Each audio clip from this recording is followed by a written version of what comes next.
using articles to craft solutions.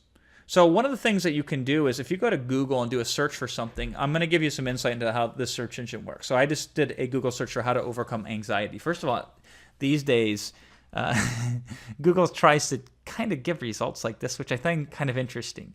But that's not relevant to what we're talking about right now. The most important thing is there's two types of search results. There's those that are overly SEO'd, meaning that they're building backlinks and they're very tricky and smart about manipulating Google search results. I try to ignore those when I'm looking for these longish articles with which I can draw firepower for solutions on. And I want to do those ones that I didn't even try to rank in Google yet did anyway, because usually the activity on the page of how relevant and how important and how powerful the article is the reason why it ranks so high. So here's an example of an article that I found in this Google search, and I'll look at all 10 results when I search for something like how to blank. And this is a really good one, super long article, very powerful. And I don't think this is somebody who's like a genius at SEO, but they're one of the highest ranked examples.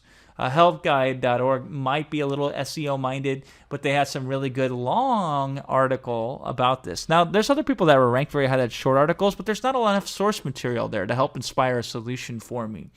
But sometimes I'll even read 2 or 3 articles and draw all kinds of source material from those 3 articles as inspiration and connect them together into one specific step-by-step solution, exactly how we outline it in the videos on what we do with the purpose, why, what, and how formula for our 1-1-1 type of products.